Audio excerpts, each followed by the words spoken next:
This 2,000-year-old machine predicted eclipses. It could calculate the movement of planets across the sky.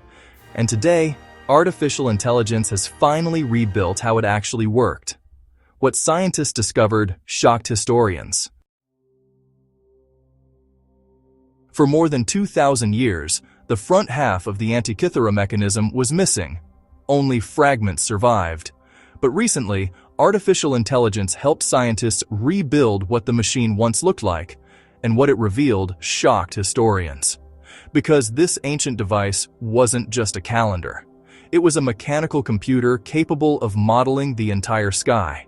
The Antikythera mechanism worked using a system of interlocking bronze gears. When the user turned a handle, dozens of gears inside the device began moving together. Every tooth translated motion across the system. Each gear represented a different astronomical cycle. Some tracked the motion of the sun through the zodiac. Others tracked the phases of the moon. But some gears were designed to calculate something even more complex: the timing of eclipses, forecasts, built in bronze. On the back of the device were spiral dials that tracked long astronomical cycles. Each cell encoded a month in vast cycles, bronze as a timekeeper. One dial followed the Metonic cycle, a 19-year pattern that aligns lunar months with the solar year. That's 235 lunar months. Kept calendars locked to the seasons. Another dial tracked the Saros cycle, allowing the machine to predict when eclipses would occur. A repeating 18-year eclipse rhythm, refined by the 54-year exoligmos. Greek symbols next to the dial even indicated whether the eclipse would be solar or lunar. Letters marked type, timing, and visibility, a readable manual in metal. But the greatest mystery was always the missing front half of the machine. What did it show? How did it work?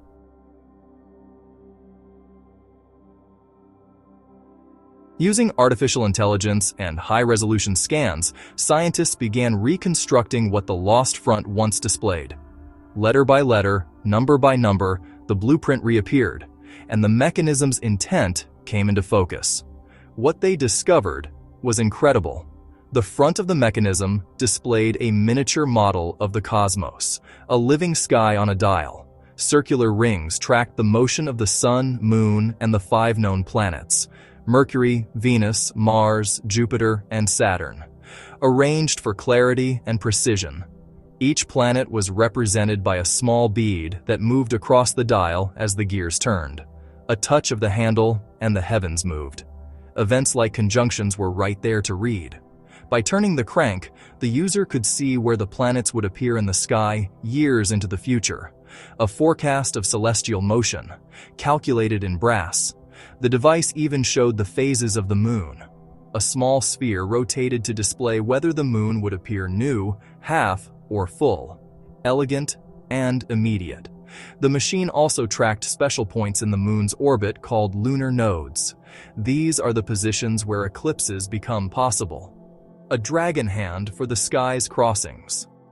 When the sun aligned with those nodes, the machine warned that an eclipse season was approaching. Twice a year, the gates open. Front and back work together. Artificial intelligence even helped restore damaged Greek inscriptions on the machine's plates. Those readings narrowed the engineering targets. Exact ratios the gears had to match. Engineers used those inscriptions to rebuild the missing gears and test the design with modern simulations. Epicycles and pin-and-slot devices captured planetary irregular motion, all packed into watchmaker-thin layers. And the results were astonishing. The gears worked exactly as predicted. Precision from another age. The Antikythera mechanism could predict planetary motion, moon phases, eclipses, and the changing seasons, all inside a hand-powered machine. A cosmos you could hold. Nothing like it would appear again for more than 1,000 years. Its knowledge sank, then slept. Until now. A machine lost at the bottom of the sea for 2,000 years revealed a stunning truth. The ancient Greeks didn't just observe the cosmos. They built a machine that could calculate it.